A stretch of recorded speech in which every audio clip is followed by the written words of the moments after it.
My wife said her cousin's wedding was family only, no plus ones allowed. I was hurt, but trusted her. Next morning, her cousin posted wedding photos. My wife was there with another man as her date. They were slow dancing, him whispering in her ear, her wearing his suit jacket, him kissing her temple. The caption, most beautiful couple at my wedding.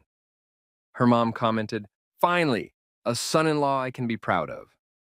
I discovered his Instagram, full of date nights during her work trips, anniversary dinner, on my birthday when she had food poisoning. When she came home, she showed me carefully cropped wedding photos. I just smiled, played along. 3 days later, she's screaming into my voicemail. The kitchen smelled like burnt toast and broken promises. I stood there holding my phone, reading the text message for the third time, trying to make the words mean something different than what they clearly said. The morning light coming through the window felt too bright, too ordinary for what was happening. Outside, someone was mowing their lawn. A dog barked. The world continued spinning like nothing had changed. But something had changed. Family only, the message said. No plus ones allowed. I'm so sorry, honey. I know you were looking forward to it. My wife Rachel's words glowed on the screen, each one a small rejection. I set the phone down on the counter next to the coffee maker that was still brewing, gurgling and hissing like it was mocking me. We'd been married for 4 years. 4 years of building a life together, of Sunday morning pancakes and late night conversations, of planning a future that suddenly felt less certain. I wasn't angry, not yet. I was hurt in that specific way that comes when someone you love tells you that you don't quite belong.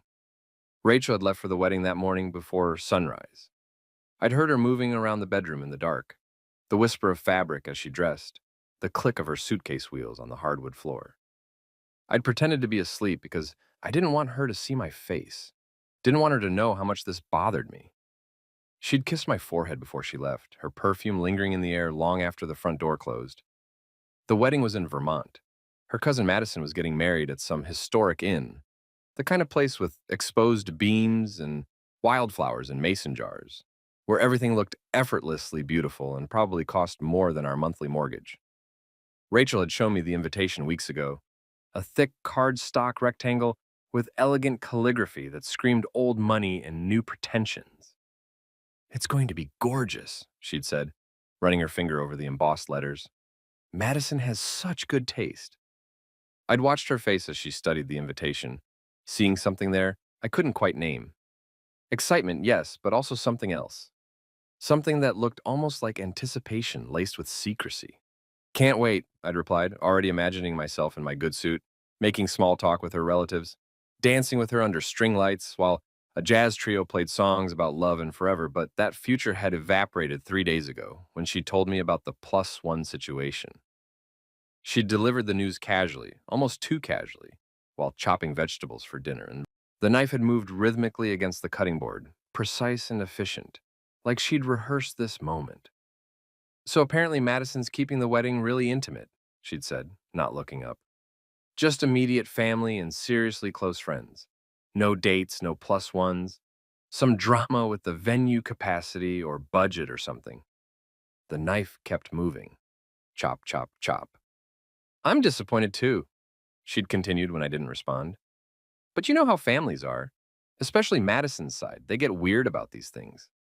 I'd nodded, swallowed the hurt, told myself it was fine. Weddings were complicated, families were complicated. Maybe this was just one of those things you had to accept when you married into someone else's history, their constellation of relationships that existed before you came along. But now, standing in our kitchen with my cold coffee and her apologetic text message, the hurt was transforming into something else. A small seed of doubt, barely perceptible, like a stone in your shoe that you can ignore for a while, but will eventually make you limp. I trusted her. Of course I trusted her. We'd built our marriage on trust, on communication, on the promise that we'd always be honest with each other, even when the truth was uncomfortable. She'd said no plus ones, so there were no plus ones. Simple. Except nothing about this felt simple. I picked up my phone again and opened Instagram, that endless scroll of other people's carefully curated happiness. Rachel's profile showed nothing new. Her last post was from 2 weeks ago, a photo of us at the farmer's market, her head on my shoulder. both of us laughing at something I could no longer remember.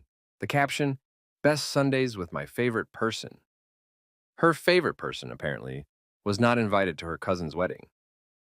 I closed the app and set the phone down, told myself to stop being paranoid, stop being needy. This wasn't about me. This was about Madison's wedding, about family dynamics I didn't fully understand, about traditions and expectations that existed in a world I hadn't grown up in. Rachel came from money, not absurd wealth, but the kind of comfortable upper middle class background where summer meant a house on the Cape and winter meant skiing in Colorado. Her parents had paid for her college in full. She'd never had student loans, never had to choose between groceries and rent, never understood what it meant to check your bank account and feel your stomach drop. I came from a different world. My parents had divorced when I was 7. My mom worked 2 jobs. I'd put myself through state school on scholarships and night shifts at a warehouse, studying finance because it seemed practical, stable, like something that might lead to security. Rachel and I had met at a mutual friend's party 5 years ago. She'd been standing by the bookshelf, reading the spines like she was at a library, instead of a crowded apartment full of drunk 20-somethings. I'd approached her because she looked out of place in the best possible way, like she was observing the party instead of participating in it. "See anything worth reading?" I'd asked, immediately regretting how stupid the question sounded. She'd turned to me with this half smile that made my heart forget how to beat properly. "Depends. Are you asking about the books or the people?" We'd talked until 4 in the morning. She was smart in a way that didn't need to prove itself, funny without trying too hard, and beautiful in that effortless way that some people achieve without seeming to care. When she laughed at my jokes, really laughed, I'd felt like I'd won something precious. We dated for a year before I proposed. I'd saved for months to buy the ring. A simple solitaire that cost more than my car, but felt worth every dollar when I saw her face as she said yes. We'd gotten married in a small ceremony at a botanical garden, just family and close friends. Nothing fancy, but perfect in its simplicity. 4 years of marriage. 4 years of building trust, of learning each other's rhythms and moods, of becoming a team. And now this, excluded from a family wedding, treated like an accessory that could be removed when convenient. The coffee maker beeped, pulling me from my thoughts. I poured myself a cup, black because we were out of cream, and sat at the kitchen table where Rachel had left a note propped against the fruit bowl. "Back Sunday evening. Miss you already. Love you so much, R." The heart was drawn carefully, perfectly symmetrical, the kind of heart that took effort to make look casual. I traced its outline with my finger, feeling the slight indent in the paper where her pen had pressed. "Miss you already." Did she? Was she thinking about me while she got ready for the wedding, while she fixed her makeup and adjusted her dress? Or had she already compartmentalized me into the part of her life that stayed home, that didn't quite fit into the world she came from? I pulled out my laptop and opened Facebook, searching for Madison's profile. It was private, but her public photos showed a preview of her life. Tropical vacations, restaurant openings, pictures with Rachel and other cousins at various family gatherings I'd never attended. In several photos, Rachel wore dresses I'd never seen, smiled in ways that seemed different from how she smiled at home. I told myself I was being ridiculous. Everyone had different versions of themselves in different contexts. The person you were with your family wasn't the same as the person you were with your spouse. That was normal, healthy even. But the doubt kept growing, spreading through my chest like frost on a window. I spent the day trying to distract myself. I cleaned the apartment, scrubbing the bathroom tiles until they gleamed, organizing the closet, throwing out old magazines and expired coupons. Physical work, mindless tasks, anything to stop thinking about Rachel in Vermont. At a wedding where I wasn't welcome, by evening I was exhausted in a way that had nothing to do with cleaning. I ordered takeout from the Thai place we both loved, but eating alone made the apartment feel emptier, the silence heavier. I put on a movie but couldn't focus on the plot. My phone sat on the coffee table, face up, waiting for her call. She texted around 9. "Wedding was beautiful, so tired, heading to bed. Call you tomorrow, love you." Another perfect heart. Another message that said everything and nothing. I responded, "Glad you had fun. Sleep well. Love you too." Then I sat in the dark, listening to the distant sound of traffic, feeling the weight of something I couldn't name but couldn't ignore. Sunday morning arrived with cruel sunshine and the kind of clear blue sky that seemed designed to mock my mood. I woke up on the couch, my neck sore from the awkward angle, my phone dead on my chest. I'd fallen asleep scrolling through old photos of Rachel and me, looking for evidence of something I couldn't articulate.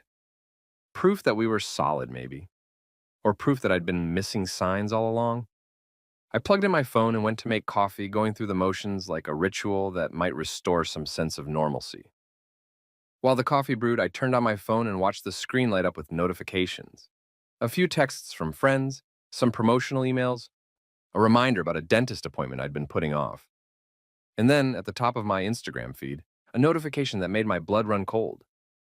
Madison had posted wedding photos. My finger hovered over the screen for a moment before I tapped it, and suddenly I was looking at a carousel of images from the wedding.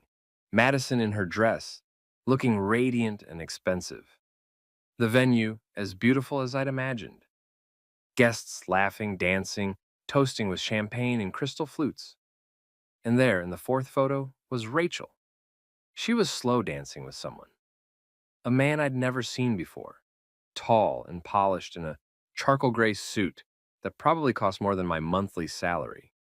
His hand was on the small of her back, her arms around his neck, and they were looking at each other like they were the only two people in the room. Her dress, a deep burgundy number I'd never seen that clung to her in ways that made my chest tight, seemed chosen for this moment, for this person. I swiped to the next photo. Rachel laughing, her head thrown back, genuine joy on her face. The man was there again, leaning in to whisper something in her ear. She wore his suit jacket over her shoulders now, clearly his because I could see him in his shirt sleeves in the background of another shot. Swipe. Another photo. Him kissing her temple while she closed her eyes and smiled. A smile I recognized because it was the smile she gave me when I said something that made her feel loved. Except now she was giving it to someone else. Swipe, swipe, swipe. They were in every photo, at the bar together, sitting at what must have been the family table, dancing again, closer this time. Her hand on his chest, his arms around her waist. The caption underneath made me feel like I'd been kicked in the stomach. Most beautiful couple at my wedding, so grateful to everyone who made this day perfect. Most beautiful couple. I read those words again and again, trying to make them mean something different. Trying to find an innocent explanation for why my wife at a family-only wedding was being called part of the most beautiful couple. And that couple didn't include me. The coffee maker beeped. I ignored it. I scrolled down to the comments, my hand shaking slightly now, friends of Madison's, saying congratulations, complimenting the venue, the flowers, her dress. And then, about halfway down, a comment that made the room spin. Rachel's mother. Finally, a son-in-law I can be proud of. You two look so perfect together. Sweetheart, this is the beginning you deserve. A son-in-law she can be proud of. Not what a nice photo or beautiful wedding. Not ambiguous words that could be misinterpreted. Specific, pointed words that drew a clear line. This man, not the one you married, this one. I set the phone down carefully, like it might explode if I moved too quickly.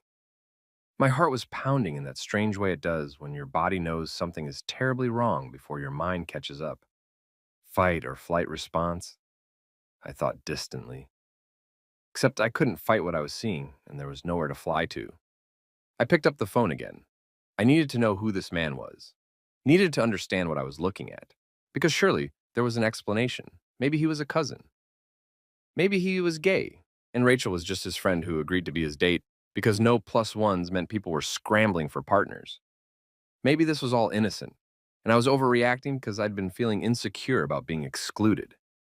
I tapped on the tagged profiles in the photo. Madison's account. Several other people I didn't recognize, and then a name that sent ice through my veins. Marcus Bradford. His profile was public. I clicked on it and immediately wanted to be wrong about what I was about to find. I wanted his feed to be full of gym selfies and car photos and evidence of a life that had nothing to do with my wife. I wanted to find proof that this was all a massive misunderstanding. Instead, I found a carefully curated timeline of betrayal. The most recent photo, posted yesterday, the same day as the wedding, showed him and Rachel in what looked like the bridal suite getting ready area. She was adjusting his tie, laughing, looking up at him with such familiarity it made my throat tight. The caption, ready to celebrate love with my favorite person. His favorite person. I scrolled down. 3 weeks ago, a photo of a restaurant table with 2 wine glasses, candles, the kind of intimate setup that screamed date night. The caption, anniversary dinner with the one who makes every day better. 2 years and counting. 2 years, my hands weren't shaking anymore. They were completely steady now, holding the phone with unnatural calm as I scrolled further down Marcus Bradford's Instagram feed. Each image a piece of a puzzle I'd been too stupid or too trusting to realize existed. 5 weeks ago, Rachel and Marcus at what looked like a jazz club. Her hand on his knee. The caption, nothing better than good music and even better company. 8 weeks ago. A sunset photo clearly taken from a hotel balcony, 2 shadows visible in the glass reflection, one distinctly feminine. The caption, best weekend getaway. Sometimes you need to escape reality with the right person. I stopped scrolling and did the math. 8 weeks ago, that had been when Rachel went on that work trip to Boston. The one where she'd called me every night before bed, telling me about boring conference sessions and mediocre hotel food. She'd sent me photos of the city, of her hotel room, carefully angled to show nothing but the bed and her laptop, of the conference center lobby. She'd never mentioned Marcus Bradford. I went back further, my coffee forgotten and cold, the morning sun streaming through the windows like it had any right to be cheerful. The feed was a chronicle of a relationship I hadn't known existed.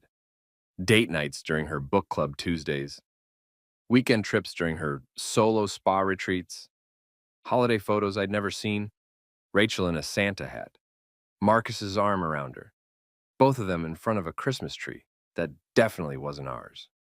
And then I found the photo that made everything click into place with horrible clarity. It was from my birthday. September 15th. I remembered that day with painful precision because Rachel had canceled our dinner plans at the last minute. She'd called me at work, her voice strained and apologetic, telling me she had terrible food poisoning. She'd sounded genuinely sick, convincingly miserable. I'm so sorry, baby, she'd said, and I could hear what sounded like her bathroom in the background. I feel awful ruining your birthday. I promise I'll make it up to you. I'd been disappointed but understanding. These things happened. I'd picked up soup for her on the way home, let myself into our apartment planning to take care of her. But she wasn't home. She'd texted, actually at my mom's, she's taking care of me. Didn't want you to catch whatever this is. So sorry, I love you so much. I'd eaten leftover pizza alone, watched a movie by myself, gone to bed telling myself that next year would be better. But in Marcus Bradford's Instagram feed, posted on September 15th at 8:47 p.m., was a photo of an elegant table at what I now recognized as Lucia's, the most expensive Italian restaurant in the city, the one with the 3-month wait list. Rachel sat across from him, her hair styled the way she wore it for special occasions, wearing a black dress I'd never seen.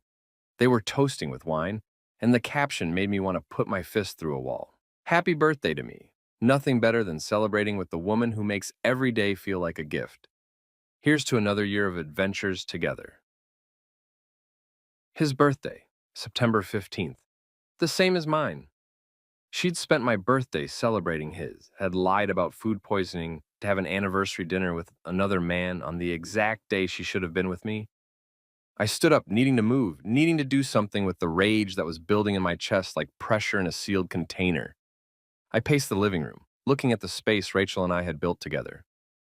The couch we'd picked out after visiting 6 different furniture stores. The bookshelf I'd assembled while she read instructions. The framed photo of our wedding day, both of us laughing, my hand on her cheek, her eyes full of what I'd believed was love. Had any of it been real? I went back to the phone, forcing myself to look at more photos, to understand the full scope of what had been happening behind my back. Marcus's feed went back 3 years. 3 years of carefully documented moments with my wife. 3 years of dates and trips and intimate dinners, while I sat at home believing I was married to someone honest. The captions told a story of a relationship that ran parallel to our marriage, a shadow life I'd never suspected. He called her babe and my love and the one. He posted on Valentine's Day, lucky to spend today with my forever person, and Christmas, nothing better than waking up next to you, and New Year's Eve, here's to another year with the only person I want to kiss at midnight. I'd been at work during that New Year's Eve, a mandatory year-end review that ran late. Rachel had texted me at midnight. Happy New Year, baby. Wish you were here. Celebrating with wine and Netflix, missing you. But in Marcus's feed, she'd been with him, kissing him, wearing a gold sequined dress I'd never seen and probably never would have. The evidence kept mounting, each photo another small death. Rachel at what looked like his apartment, comfortable and familiar, wearing what appeared to be his shirt. Rachel and Marcus at a vineyard, her head on his shoulder during what must have been one of her work trips. Rachel on a boat, laughing with him while the sun set behind them, during what she'd told me was a solo yoga retreat. A yoga retreat. Jesus Christ. I thought about all the times I'd encouraged her to take those trips. You work so hard, babe. You deserve some time to yourself. I'd been so proud of being a supportive husband, of not being the jealous type, of trusting her completely. I'd been an idiot. My phone buzzed in my hand and I almost dropped it.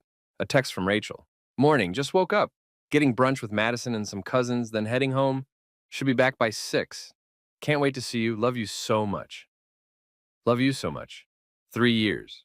For 3 years, she'd been telling me she loved me while living an entirely separate life with Marcus Bradford. 3 years of lies and secret trips and carefully constructed alibis. 3 years of me being the faithful, trusting husband while she played house with someone else. I should have responded to her text, should have confronted her right then. But something stopped me, some instinct that said, wait, think. Don't show your hand until you understand the full game. Instead, I replied, sounds fun, drive safe, love you too. Then I sat back down and started taking screenshots.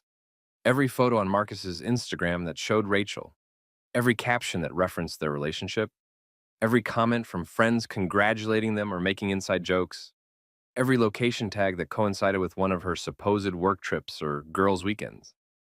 I created a folder on my phone labeled Wedding Photos, innocuous enough if anyone glanced at it. Inside, I saved everything. The evidence, the timeline, the proof of a double life I'd been too blind to see. When I was done, I had 277 images and countless screenshots of comments, 247 pieces of evidence that my marriage was a lie. I sat there in our living room, surrounded by the life we'd supposedly built together, and felt something shift inside me. The hurt was still there, raw and acute, but underneath it was something colder, something calculating. Rachel would be home in 8 hours. She'd probably come through the door with stories about the wedding, carefully edited to exclude any mention of Marcus. She'd show me the photos she wanted me to see, cropped and curated to present a version of events that matched her lies. And I would smile, I would nod. I would look at her photos and tell her how beautiful she looked, how glad I was that she had such a good time with her family. I would play along, because I needed time to think, time to plan, time to decide what justice looked like for a betrayal this complete. Rachel thought she could live 2 lives indefinitely, thought she could compartmentalize me into the stable, reliable husband while having her grand romance with Marcus Bradford, thought she could control the narrative by controlling what I saw, what I knew, what I was allowed to question. She was wrong. I spent the rest of the day in a strange state of calm clarity. The shock had worn off, replaced by something more dangerous, focus. I went through our apartment methodically, looking at everything with new eyes. The calendar on the wall where Rachel tracked her schedule, the credit card statements I'd never thought to examine closely, the laptop she left on the coffee table, password protected but not as secure as she probably believed. I didn't touch anything, not yet. But I noted everything, the patterns, the timing, the logistics of how she'd managed to maintain this double life for 3 years without me noticing. 3 years. That meant it had started just a year into our marriage. We'd been newlyweds, supposedly in the honeymoon phase, when she'd met Marcus and decided I wasn't enough. Or maybe I'd never been enough. Maybe she'd married me as a safety net, someone stable and reliable, while she looked for something better. That thought hurt more than the infidelity itself. The idea that I'd never been her first choice, just her fallback option. I made myself lunch, though I barely tasted it. I did laundry, folded her clothes with mechanical precision, putting everything away exactly where it belonged. I cleaned the kitchen, vacuumed the living room, made the bed with hospital corners, the way she liked. To anyone watching, I was just a devoted husband preparing for his wife's return, tidying the space, making it welcoming, missing her after a weekend apart. Only I knew I was gathering evidence, noting which of her clothes were missing, probably the expensive pieces she wore for Marcus. Checking the mileage on her car through the app we shared, she'd driven 240 miles, exactly the distance to Vermont and back. So at least that hadn't been a lie. Going through old bank statements and seeing charges I dismissed before. Dinners at expensive restaurants on nights she'd said she was working late, hotel stays during work conferences that somehow never appeared on our shared calendar. How had I missed it? How had I been so thoroughly blind? The answer I realized with bitter clarity was that I'd trusted her completely. I'd believed that the vows we'd taken meant something, that the life we'd built together was real, that the person I woke up next to every morning was who she claimed to be. I'd believed in us. And that belief had been my blind spot, the vulnerability she'd exploited perfectly. By 5 o'clock, the apartment was immaculate. I'd showered and changed into the casual clothes Rachel liked, the ones she said made me look comfortable and handsome. I'd opened a bottle of her favorite wine to let it breathe. I'd put out the fancy cheese and crackers she enjoyed. To anyone watching, I looked like a man excited to see his wife after a weekend apart. But inside, I was preparing for a performance, the greatest acting job of my life. Because when Rachel walked through that door with her weekend bag and her carefully constructed lies, I needed to seem exactly the same as I'd been when she left. Trusting, loving, completely oblivious. I needed her to believe she'd gotten away with it, because that's when people get careless. That's when they make mistakes. That's when the truth comes out in ways they can't control. At 6:15, I heard her key in the lock. The sound made my heart rate spike, but I kept my face neutral, arranged in an expression of happy anticipation. The door opened. Rachel came in pulling her suitcase, her hair slightly messed from the drive, wearing jeans and a sweater I'd bought her for Christmas last year. She looked tired but happy, her face lighting up when she saw me. "Hi, baby," she said, dropping her bag and coming to hug me. "I missed you so much." She smelled like her usual perfume, felt familiar in my arms, kissed me like she meant it. I held her close and smiled into her hair. "I missed you too," I said.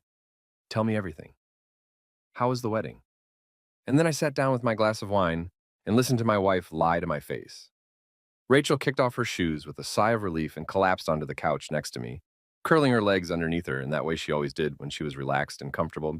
She looked happy, genuinely, undeniably happy in a way that would have warmed my heart 48 hours ago. Now it just made me feel hollow. "Oh my God, it was so beautiful," she said, reaching for the wine I'd poured for her. Like Pinterest perfect beautiful. Madison looked absolutely stunning, and the venue, I wish you could have seen it. This old inn with these gorgeous gardens and string lights everywhere. Very romantic. Romantic. The word hung in the air between us, and I wondered if she was thinking about slow dancing with Marcus, his arms around her, his jacket over her shoulders. "Sounds amazing," I said, keeping my voice light and interested. "I'm glad you got to be there for her." "It was really special," Rachel continued, taking a sip of wine. "You know how close Madison and I have always been. It meant a lot to be part of her day. Part of her day. Part of the most beautiful couple at the wedding, according to Madison's Instagram." But Rachel didn't mention that. Didn't mention Marcus Bradford or anniversary dinners or any of the things I now knew were true. "I'm sorry again that you couldn't come," she added, and her face did something that might have looked like genuine regret if I hadn't known better. The whole no plus ones thing was so strict. Madison's parents were really controlling about the guest list. The lie came so easily to her, so smoothly, like she'd practiced it. "It's okay," I said, and meant it in a way she couldn't understand. It was okay because now I knew. Now I could see clearly. Family stuff, I get it. I had a quiet weekend anyway. Caught up on some shows. Cleaned the apartment. "It looks great," she said, glancing around. "Omushan, you're the best, you know that? The best. The reliable one. The one who cleaned the apartment and kept the home fires burning while she was off living her real life with someone else." "So tell me about the wedding itself," I prompted. "Who caught the bouquet? How was the food? Did anyone give embarrassing speeches?" Rachel launched into a detailed recounting of the day, and I listened carefully, noting what she included and what she left out. She talked about the ceremony, the flowers, Madison's dress, the food, which she said was incredible. She mentioned dancing with her cousins, catching up with relatives she hadn't seen in years, the playlist that was surprisingly good for a wedding DJ. She did not mention Marcus Bradford.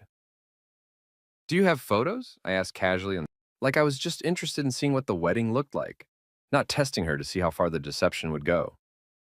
Of course! She pulled out her phone with enthusiasm, scrolling through her camera roll. Here, let me show you.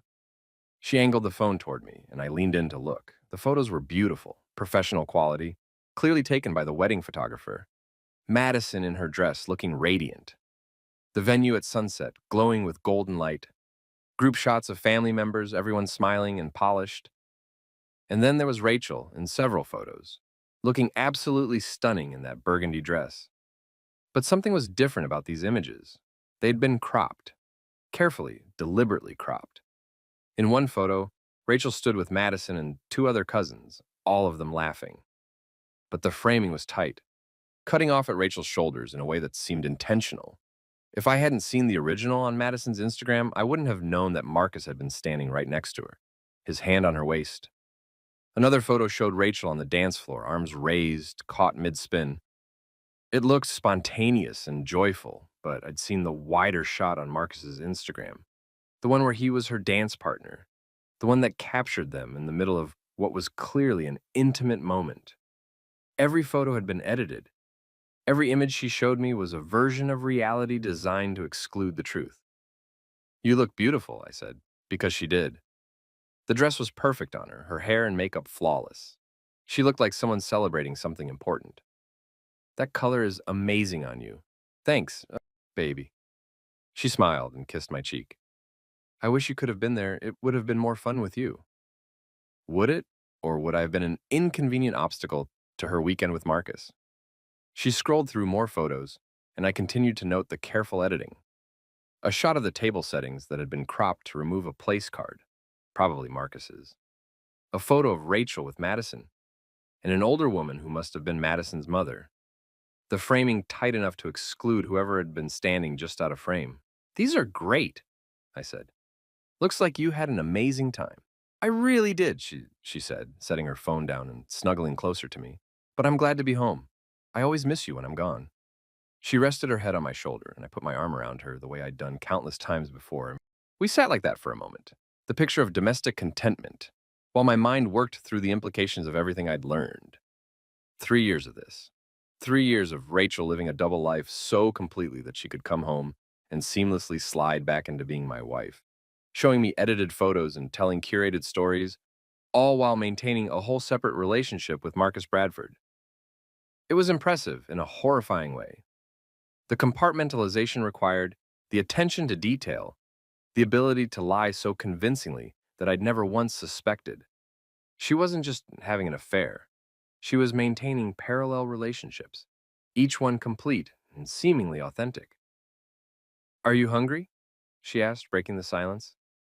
We could order something, watch a movie. I'm kind of exhausted from the drive, but I don't want to just crash without spending time with you. That sounds perfect, I said. We ordered Thai food, the same thing I'd gotten by myself 2 nights ago, though I didn't mention that. While we waited for delivery, Rachel excused herself to unpack and shower. I heard the water running and thought about all the times she must have showered like this after being with Marcus, washing away evidence, preparing to come home to me. I picked up her phone from where she'd left it on the couch. It was still unlocked from when she'd been showing me photos. My finger hovered over the screen for a moment. This was a line, a violation of privacy, even though she'd violated everything we'd supposedly built together. But I needed to understand the full scope of what I was dealing with. I opened her messages. The most recent texts were to Madison. Thanks again for including me. It was perfect. You look so beautiful. Can't wait to see more photos. Madison's response, so glad you could make it. You and Em look so happy together. Mom wouldn't stop talking about how perfect you two are. You and M. Marcus. Rachel's response, she's so sweet. Tell her thank you for me. And yes, it was a really special weekend. I scrolled up looking at earlier conversations. Most of Madison's messages were innocuous cousin chat. Plans for the wedding, dress shopping, family gossip. But scattered throughout were references that now made terrible sense. 3 weeks ago. Can't wait to meet the famous M. You've been keeping him too secret. Rachel, I know. But this wedding will be perfect for introducing him to everyone. 2 months ago. How are things with M? Still going strong, Rachel. Better than ever. He's incredible. I just wish things weren't so complicated. Madison, I know, babe. But you deserve to be happy. Life is too short. Life is too short. As if that justified everything, as if my feelings, my life, our marriage were just complications to be dismissed in pursuit of her happiness. I heard the shower turn off and quickly navigated back to the home screen, setting her phone down exactly where she'd left it. My heart was pounding, but my hands were steady. Rachel emerged from the bedroom in leggings and one of my old t-shirts, her hair wet and combed back. She looked young and fresh-faced without makeup, like the woman I'd fallen in love with 5 years ago. And feel better? I asked. So much better, she said, joining me back on the couch. Though I'm going to need to do some serious laundry tomorrow. I think I got champagne on like 3 different outfits. The doorbell rang, our food arriving. I got up to answer it, paid the delivery person, brought the bags to the coffee table, and we spread out the containers like we always did, sharing everything, and started eating while Rachel pulled up Netflix. What did you watch while I was gone? She asked. That new documentary about the art heist, the one you said looked interesting. Oh, good. Did you wait for me or did you finish it? Just the first episode. Figured we could watch the rest together. She smiled at me, that warm, affectionate smile that had once made me feel like the luckiest man alive. You're so considerate. This is why I love you. This is why I love you.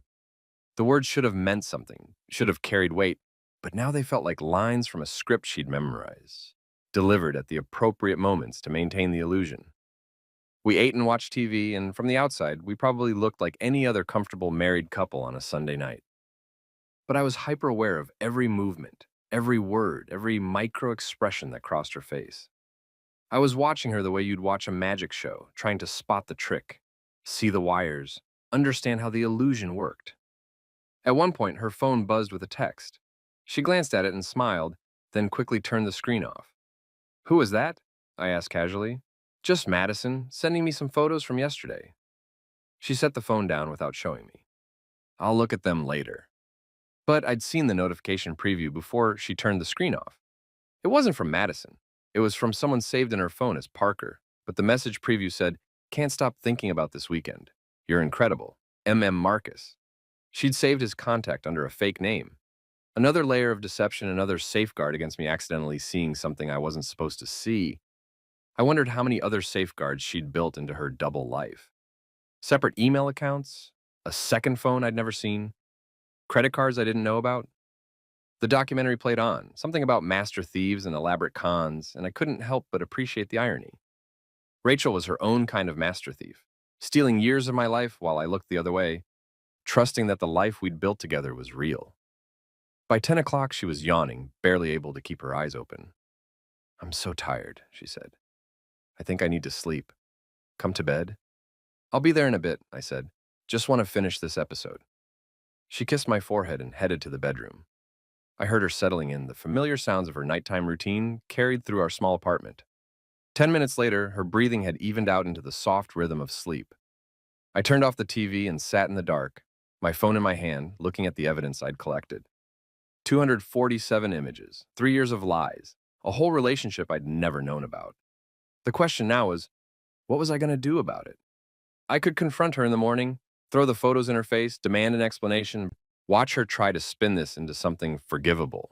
We could have it out, cry and yell and say all the things that needed to be said. But that felt too easy, too immediate. She'd had 3 years to live her double life, 3 years to lie to my face, 3 years to make a fool of me, while I trusted her completely. If I confronted her now, she'd probably cry and apologize and swear she'd end things with Marcus. She'd beg for forgiveness, promise to do better, maybe even convince me to try couples therapy. And maybe I'd believe her because I wanted to, because throwing away 4 years of marriage was hard, because starting over was scary. And then what? She'd just get better at hiding it, more careful with her phone, more thorough with her stories, more cautious about leaving evidence. No. If I was going to end this, it needed to be on my terms. It needed to be complete, definitive, and most importantly, It needed to make sure everyone knew the truth. Not the edited version Rachel wanted people to see, but the whole ugly reality. I thought about her mother's comment on Madison's Instagram. Finally, a son-in-law I can be proud of. Finally. As if I'd been some kind of disappointment all along. As if Marcus was the upgrade they'd all been waiting for. I wanted them to know what they'd been celebrating. Wanted them to understand that the beautiful couple they'd been fawning over was built on betrayal. Wanted Rachel to experience the same kind of humiliation I'd felt seeing those photos, discovering the truth in the worst possible way. But I needed to be smart about it. Needed it to have all my evidence organized, understand the full scope of the situation, and plan my exit carefully. I spent another hour making notes on my laptop, creating a timeline of events based on Marcus's Instagram posts and Rachel's supposed work trips and girls' weekends. Every lie she'd told mapped against the truth of where she'd actually been. Every excuse that now revealed itself as a cover story. By midnight, I had a clear picture of the past 3 years. The affair had started in September, barely a year after our wedding. Rachel had met Marcus at some charity gala her company had sponsored. I remembered her going to that event, remembered her coming home and telling me about the boring networking and mediocre catering. She'd failed to mention meeting the man who would become her secret boyfriend. From there, the relationship had developed quickly, and within 2 months, they were having regular dinner dates. By Christmas, she was spending weekends with him under various pretenses. By our second anniversary, which we'd celebrated with a nice dinner, just the two of us, she was already telling Marcus she loved him, based on a Valentine's Day post from that year. For the past year, the affair had been in full swing. She was seeing him at least once a week, sometimes more. The wedding had just been the first time she'd been public about it with her family, the first time she'd allowed herself to be photographed with him openly. And she'd been confident enough to post those photos publicly because she'd controlled my access to information. She'd told me no plus ones, kept me away from the wedding, made sure I had no reason to look at Madison's social media. She'd almost gotten away with it perfectly. Except she'd underestimated Instagram's algorithm. Hadn't anticipated that Madison's post would show up in my feed even though I wasn't following her. Hadn't considered that Marcus's public profile would be a breadcrumb trail leading back to every lie she'd told. It was such a small mistake, a tiny crack in an otherwise flawless deception. But sometimes that's all it takes. I closed my laptop and sat in the dark apartment, listening to Rachel breathing peacefully in our bedroom, and felt something shift inside me. The hurt was still there and would probably be there for a long time. But alongside it was clarity, purpose. She wanted to live two lives? Fine. She could try. But I was going to make sure everyone knew the truth. Her family, our friends, Marcus himself, they would all see exactly what kind of person Rachel really was. And I was going to do it in a way she'd never see coming. I picked up my phone and opened a new note, titling it simply, The Plan. Then I started typing. Monday morning arrived with the alarm at 6:30, the same as every weekday. Rachel stirred beside me, reaching over to hit snooze in that half-asleep way she always did. I got up first, like I usually did, and started the coffee maker. Everything had to be normal. Perfectly, unremarkably normal. Rachel shuffled into the kitchen 15 minutes later, still in my t-shirt, her hair messy from sleep. She poured herself coffee and sat at the kitchen table, checking her phone while she woke up properly. I made breakfast, scrambled eggs and toast, the usual Monday morning fare. We ate together, and I asked about her day. Busy week ahead, she said. Have that big presentation on Wednesday? Might need to work late a couple nights to prepare. Work late. I wondered if work late meant seeing Marcus, or if she really did have a presentation. It was hard to know what was true anymore. You'll do great, I said. You always do. She smiled at me, grateful and comfortable, and I realized this was the key to her deception. She'd kept me comfortable, had never given me a reason to question, never acted suspicious or secretive in ways that would raise red flags. She'd maintained the illusion so perfectly that I'd never thought to look behind it. We got ready for work together, moving through our morning routine with practiced efficiency. She kissed me goodbye at the door, told me she loved me, reminded me we needed to pick up groceries later. I'll do it on my way home, I offered. Text me if you think of anything specific you want. You're the best, she said. And then she was gone, off to her job at the marketing firm, where she allegedly spent 60 hours a week. I stood in the empty apartment for a moment after she left, then got to work on phase one of my plan. I called in sick to work, told my boss I had a stomach bug, would probably need a couple days to recover. He was understanding. I'd never abused sick days before, was reliable and conscientious. One of the benefits of being the stable, trustworthy guy everyone took for granted. Then I went to the bank. Our finances weren't complicated. We had a joint checking account where both our paychecks got deposited and from which we paid bills. We had a small joint savings account. And we each had our own credit cards, though I'd always assumed those were just for convenience, not concealment. I'd always assumed a lot of things. At the bank, I asked to see our account history going back 3 years. The banker, a middle-aged woman named Patricia, who'd helped us set up our accounts when we got married, gave me printouts and offered to explain any charges I had questions about. Actually, I said, I'm trying to track my wife's business expenses for tax purposes. Can you show me any charges that might be related to her work, travel, or business meals? Patricia pulled up the detailed transaction history, and we went through it together. It didn't take long to spot the patterns. Charges at high-end restaurants on nights Rachel had said she was working late. Hotel bookings in cities she'd mentioned visiting for work. Except when I cross-referenced the dates with her Google Calendar, which I had access to, those dates didn't match up with any business trips she'd told me about. And then there were the charges at stores I didn't recognize. I pulled out my phone and looked them up. Lingerie boutiques, high-end dress shops, the kind of places Rachel never shopped normally because we were always trying to stick to a budget. Except apparently there was a separate budget I didn't know about. Is this helpful? Patricia asked. Very, I said. Can I get copies of all of this? She printed everything, 3 years of financial records, and put it in a folder for me. I thanked her and left, the folder under my arm like a case file. Next stop, our cell phone account. We were on a shared family plan, something we'd set up to save money. I'd never bothered to look at the detailed billing because why would I? We trusted each other. But the cell phone company's website kept detailed records of call and text logs. Not the content of the messages, that was encrypted, but the metadata. Who called whom, when, and for how long? I logged in and downloaded 3 years of records. Then I spent the rest of the day going through everything, cross-referencing dates and times, building a comprehensive timeline of Rachel's double life. What I found was damning in its consistency.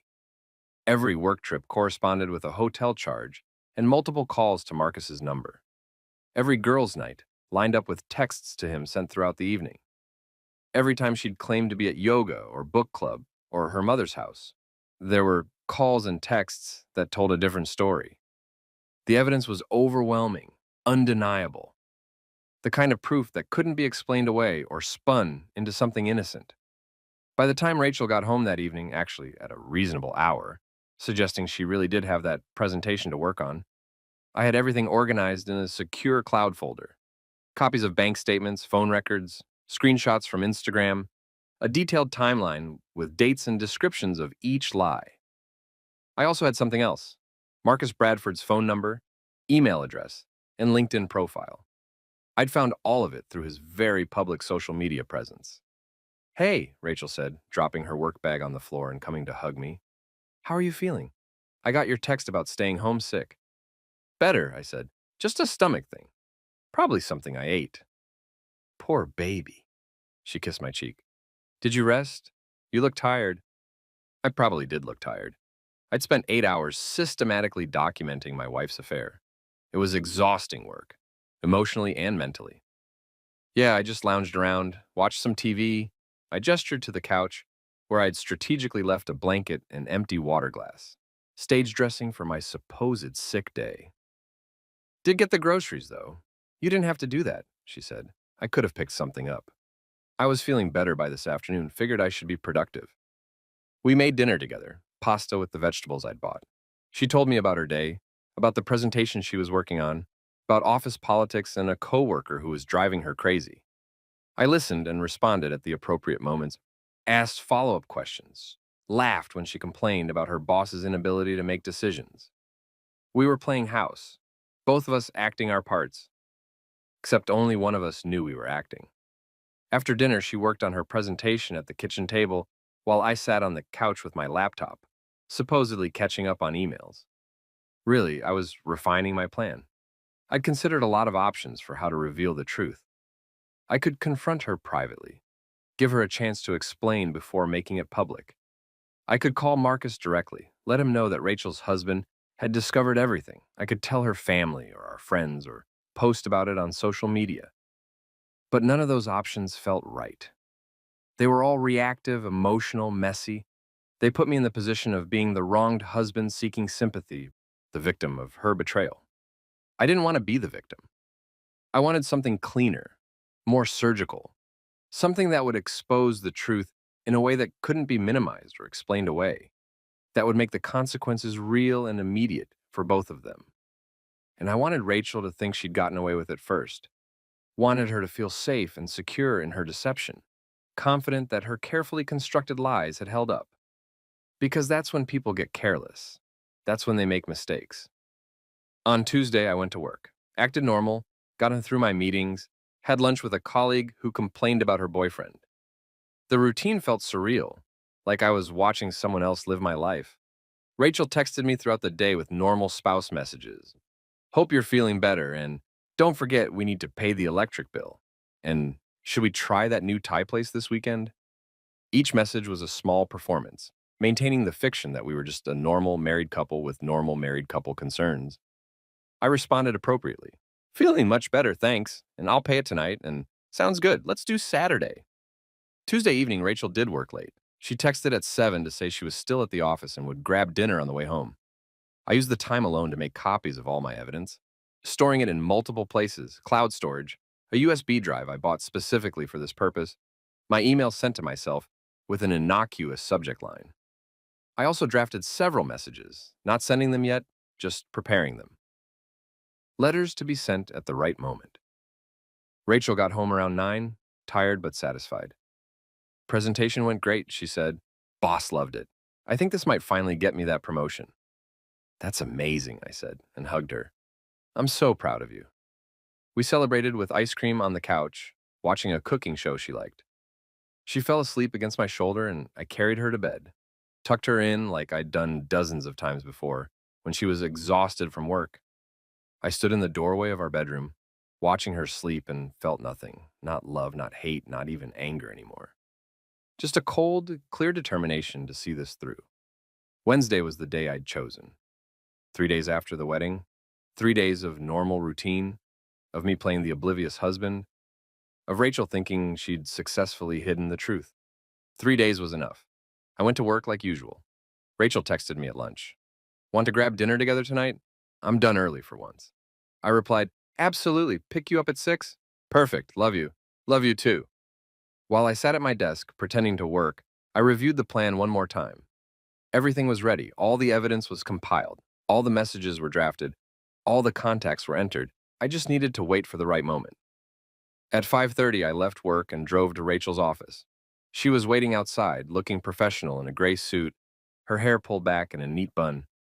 She smiled when she saw my car and got in, leaning over to kiss me. Hey, handsome, how was your day? Good, yours? Productive. I actually feel like I accomplished something, which is rare. She fastened her seatbelt.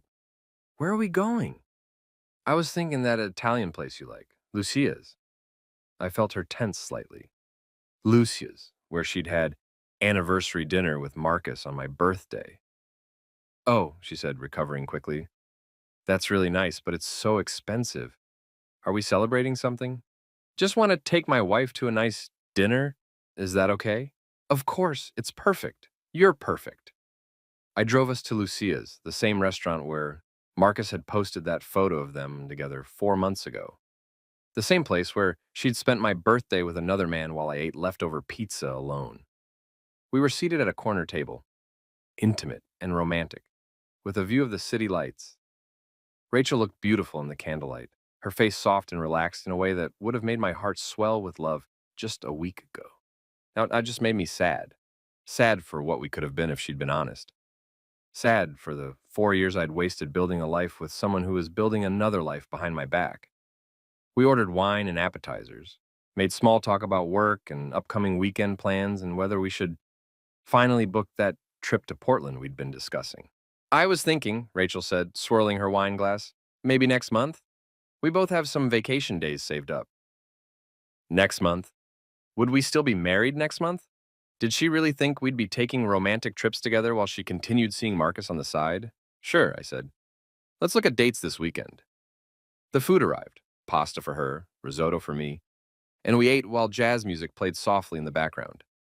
Rachel talked about her promotion prospects, about a new client she was excited about her mother wanting to have us over for dinner soon.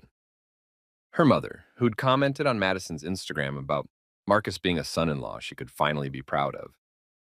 That sounds nice, I said. It's been a while since we've seen your parents. I know, they ask about you all the time. Mom was just saying the other day how much she likes you.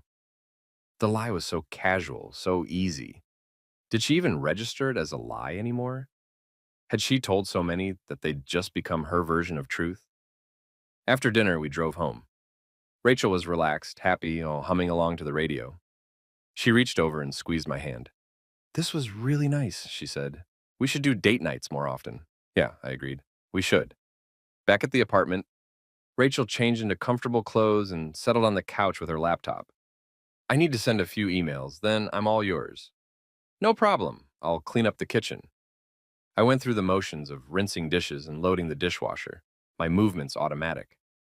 Through the doorway, I could see Rachel typing away, probably emailing colleagues about work stuff. Or maybe emailing Marcus, making plans for their next date, coordinating their schedules around the lies she'd tell me. It didn't matter anymore. I dried my hands and pulled out my phone.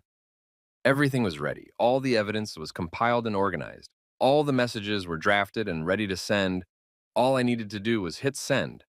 But first, I needed to do one more thing. I walked into the living room and sat down next to Rachel on the couch. She looked up from her laptop and smiled. All done with the dishes? Yeah. I paused, like I was gathering courage for something.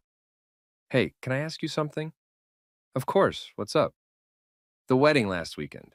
You had such a good time, and I was thinking maybe we should renew our vows, like a small ceremony, just us and close family and friends. What do you think? Her face went through several expressions in quick succession. Surprise, confusion, something that might have been panic, then a forced smile. That's such a sweet idea, she said carefully. Can I think about it? It's just with work being so busy and the promotion coming up. Sure, no rush. Just thought it might be nice. Recommit to each other, you know. Celebrate what we have. Right, yeah, let me think about it. She turned back to her laptop, but I could see her hands shaking slightly as she typed. The suggestion had rattled her, made her confront the cognitive dissonance of living two lives. Good. I stood up. I'm going to hop in the shower. Be right back. Okay, she said, not looking up from her screen. I went to the bathroom, turned on the shower to create noise, and pulled out my phone. Opened the folder with all my drafted messages. Reviewed them one more time. Then, my heart rate strangely calm, I hit send on all of them. The first message went to Marcus Bradford on Instagram. Hey Marcus, this is Rachel's husband. We should talk. Here's my number. The second message was an email to Madison, with all the wedding photos I'd screenshot from her and Marcus's feeds attached. Hi Madison, thanks for hosting such a beautiful wedding. I'm hurt I couldn't be there, especially since the no plus ones rule apparently didn't apply to everyone. Attached are some photos I found interesting. I think we should discuss what family only actually meant. The third message was to Rachel's mother, sent from my personal email to hers.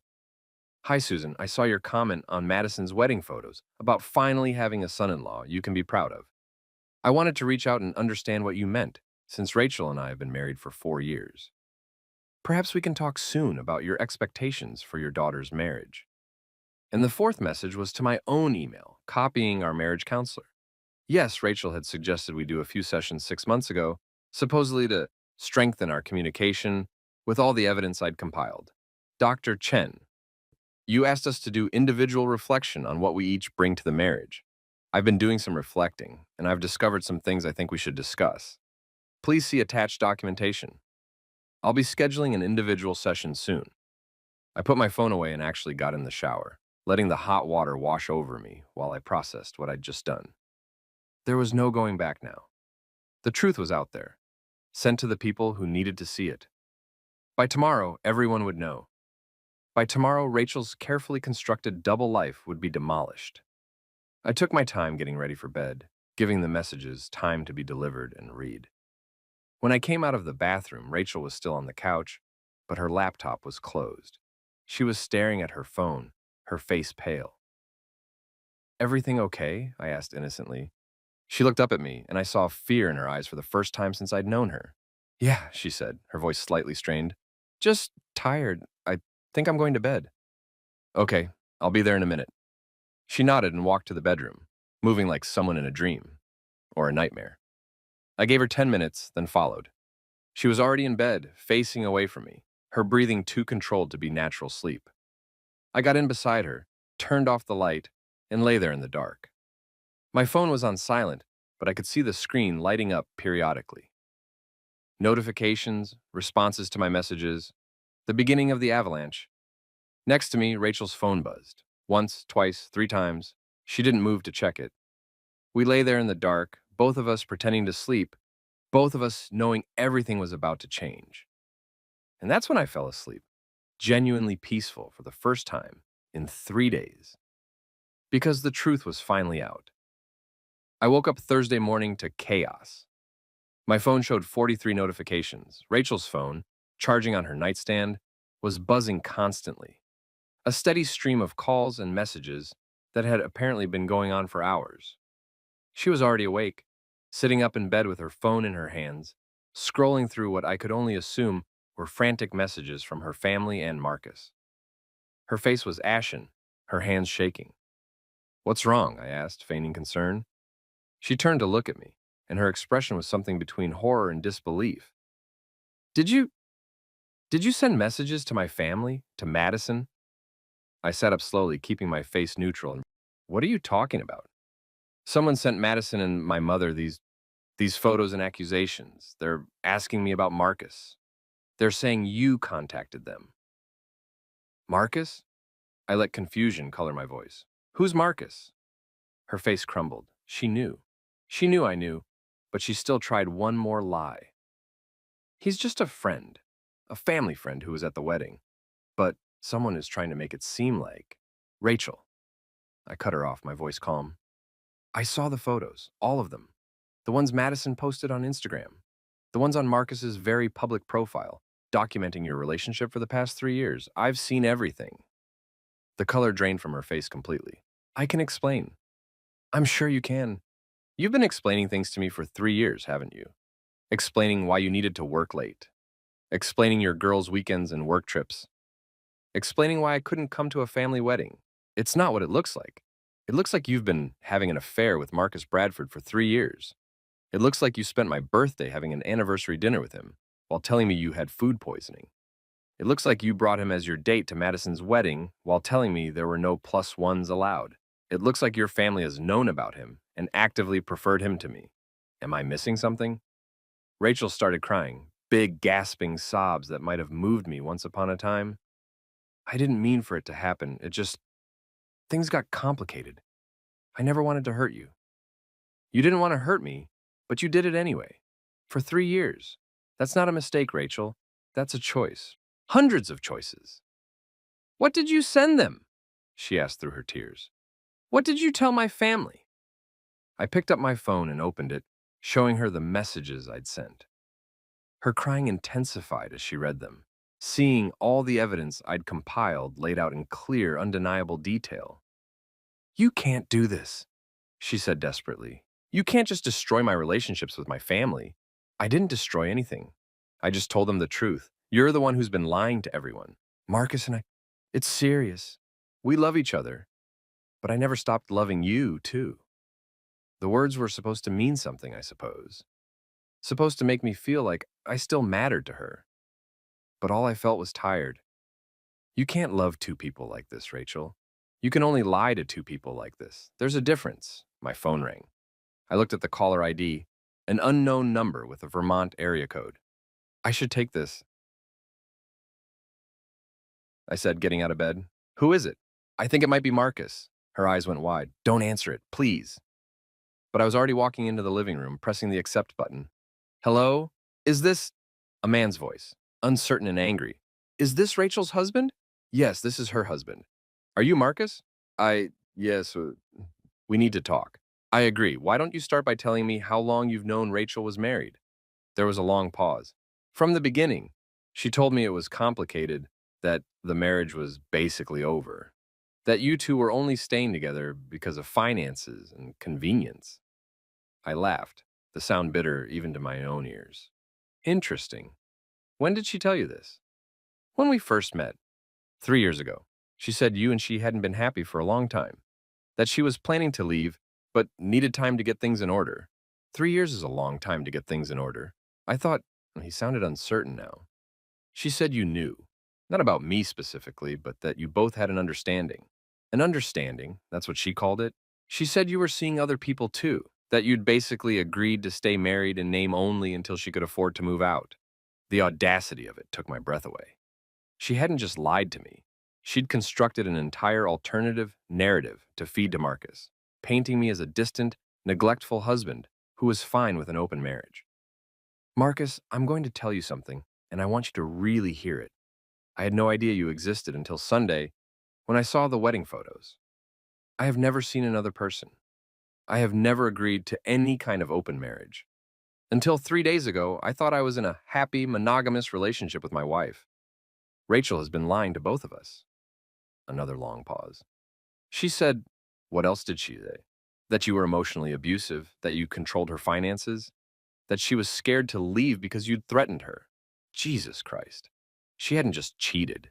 She'd created a whole victim narrative, painting herself as trapped in an abusive marriage, making Marcus think he was her rescuer. It was manipulation on a level I hadn't imagined her capable of. Marcus, you can believe what you want, but I have 3 years of bank statements showing shared finances with no restrictions. I have text messages where she calls me loving nicknames and makes plans for our future. I have evidence that contradicts every single thing she apparently told you. She played both of us. I I need to think about this. You do that. But while you're thinking, consider this. If she lied to me for 3 years, and she lied to you about me, what else has she lied to you about? I hung up before he could respond. Rachel had come into the living room during the call. She stood in the doorway in her pajamas, mascara running down her face, looking smaller than I'd ever seen her. He thought we had an understanding? I asked. You told him I was abusive? I had to tell him something.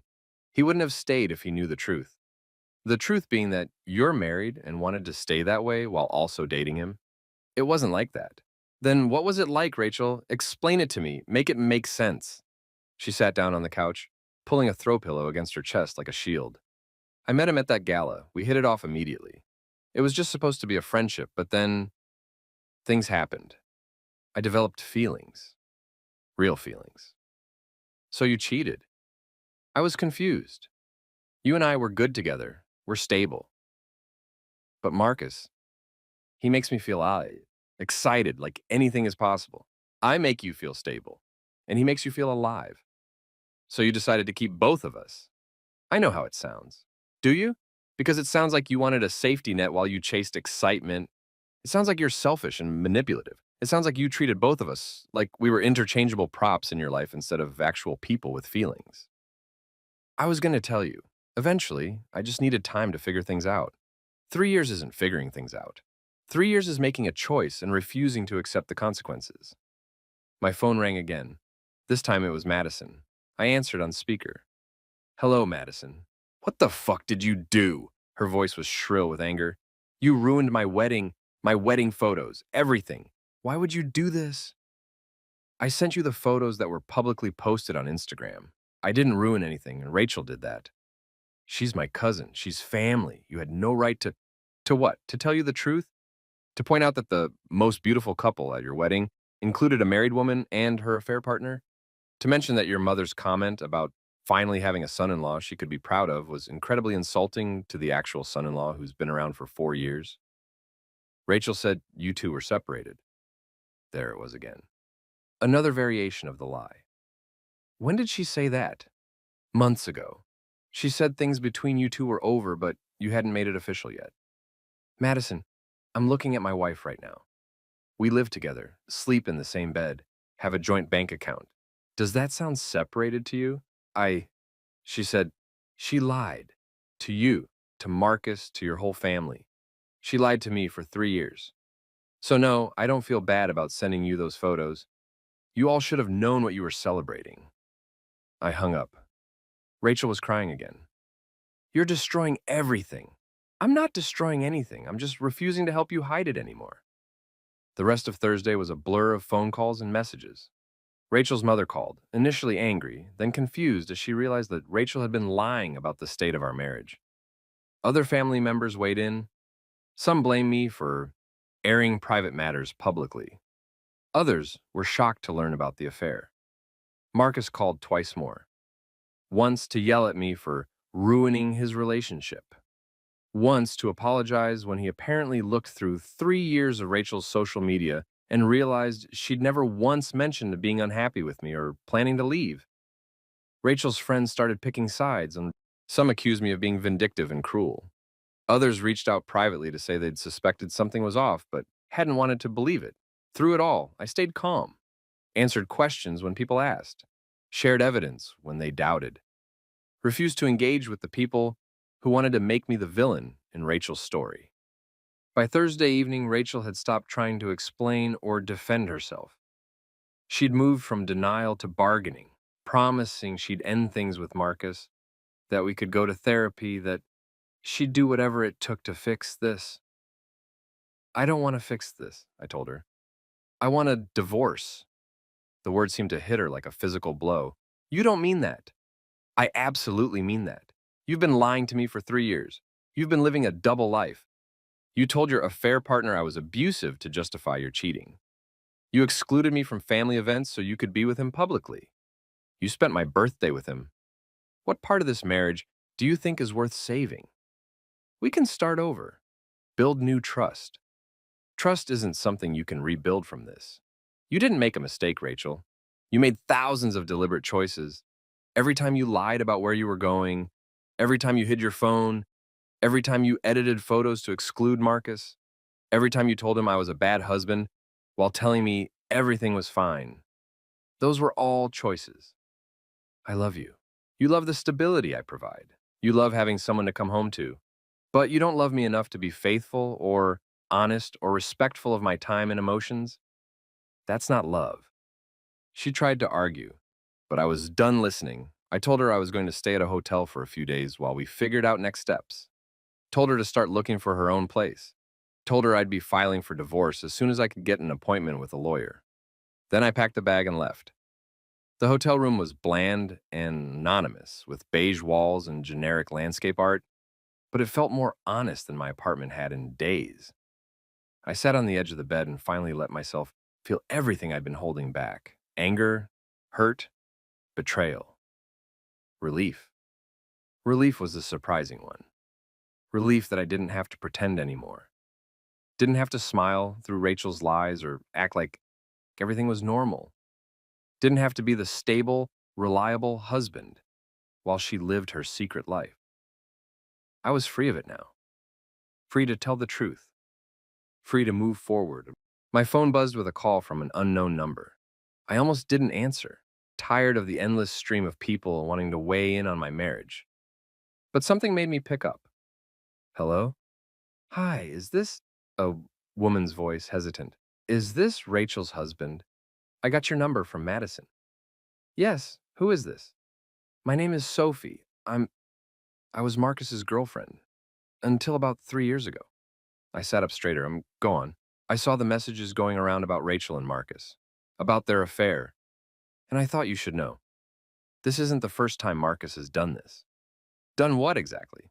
Pursued a married woman, convinced her that her marriage was failing and that he was the answer. Marcus has a pattern. He likes the challenge of it, I think. The secrecy and the drama. She proceeded to tell me a story that sounded horrifyingly familiar. Marcus had worked with Sophie's friend, a married woman, and had gradually built a relationship with her. Told her that her husband didn't appreciate her, made her feel special and seen, convinced her to leave her marriage. And then what happened? I asked, though I suspected I knew the answer. He lost interest about 6 months after she left her husband, said the relationship didn't feel right anymore. She ended up alone, divorced, her kids traumatized, and Marcus just moved on to his next target. Rachel, probably. I'm sorry to tell you this. I know it doesn't make it any better. Actually, it does help. It confirms what I suspected, that none of this was real. Not the affair, not Rachel's feelings, none of it. It was all just a fantasy built on lies. I have messages, Sophie said. If you want them, screenshots of things Marcus said about his type and how he loves the complexity of dating married women. It's pretty damning stuff. Send them to me. Please. She did. Within minutes, my phone was full of screenshots that painted Marcus Bradford as someone far more calculating than I'd imagined. He didn't just happen into affairs with married women. He actively sought them out, seeing them as puzzles to solve, relationships to conquer. Rachel hadn't been special to him. She'd been a type, a challenge. And based on Sophie's information, he was already getting bored. 3 years was apparently his limit before the excitement wore off and he started looking for the next conquest. I forwarded everything to Rachel with a simple message. Thought you should know who you were planning to leave me for. Then I turned off my phone and went to sleep. Friday morning brought a call from Dr. Chen, our marriage counselor. I received your email, she said carefully, and the documentation you attached. I think we should schedule an emergency session. Both of you, if possible. Rachel would need to agree to that. She's already called. She wants to try counseling to save the marriage. Of course she did. Now that everything was falling apart. Now that Marcus was exposed as a serial cheater who pursued married women as sport. Now that her family knew the truth, suddenly Rachel wanted to work on our marriage. I'll come to a session, I said, but not to save the marriage, to process the end of it. That's fair. Can you both come in Monday afternoon? I agreed and hung up, then did something I'd been putting off. I called my own family. My mother answered on the first ring. Sweetheart, I was just thinking about you. How are you and Rachel? Not great, Mom. We're getting divorced. There was a long pause. What happened? I told her everything. The wedding, the photos, the 3 years of lies, Marcus, all of it. She listened without interrupting, and when I was done, she said something that surprised me. I never trusted her completely. Something always felt off. Why didn't you say anything? Because you loved her. And sometimes you have to let people make their own mistakes. But I'm glad you found out. You deserve better than someone who would treat you that way. We talked for an hour, my mother offering the kind of no-nonsense support only she could give. She'd been through her own divorce, understood the complex emotions, knew that sometimes at the end of a relationship was the beginning of something better. What are you going to do now? She asked. Find a good lawyer, protect my assets, make sure she doesn't try to take more than she's entitled to in the divorce. Good. And then, I don't know, start over, I guess. You're young, you're smart, you're kind. You'll be fine. Better than Baitkoike. I wanted to believe her. The weekend was a strange limbo period. I stayed at the hotel, working remotely, avoiding my apartment and the mess that waited there. Rachel texted constantly, alternating between apologies, justifications, and pleas for me to come home so we could talk. I responded minimally, just enough to arrange practical matters. Who would pay which bills this month? When I'd come by to get more of my things. Whether she'd found a new place yet, she hadn't. On Saturday, I met with a divorce lawyer named Jennifer, who came highly recommended by a colleague who'd gone through a similar situation. This is going to be fairly straightforward, Jennifer said after reviewing the evidence I'd brought. You have clear documentation of infidelity, no kids, relatively simple asset division. Unless she wants to fight it, this should be finalized within a few months. What if she does fight it? Then we fight back with evidence. But honestly, based on what you've told me, her lawyer will probably advise her to agree to terms quickly. The affair lasted 3 years and is well documented. She told her affair partner you were abusive, which is defamation. She excluded you from family events while bringing another man as her date. Any judge would be sympathetic to your position. It was a relief to hear someone professional and detached confirm what I already knew. I was the wronged party here. I had the evidence. I had the moral high ground. More importantly, I had the truth. Jennifer walked me through next steps. Filing the divorce petition, serving Rachel with papers, negotiating the division of assets, and eventually finalizing everything in court if necessary. One more thing, she said. Based on the evidence you've shown me, you have a potential case for alienation of affection against Marcus Bradford. It's a difficult claim to prove and not available in all states, but in your case, the evidence is strong. What would that accomplish? Financial damages. Essentially, he'd owe you money for his role in destroying your marriage. It's not about revenge, it's about acknowledging that his actions had real consequences and holding him accountable. I thought about Marcus, about his pattern of pursuing married women, about how he'd actively courted Rachel while knowing she was married, believing the lies she told about me being abusive.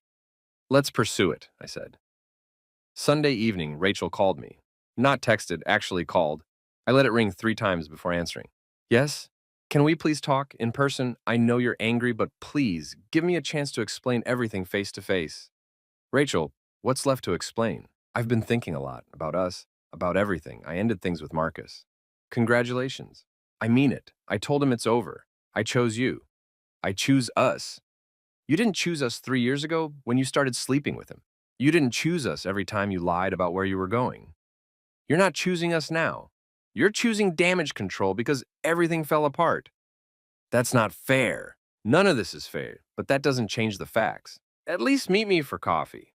Let me apologize properly. Let me show you I'm serious about fixing this.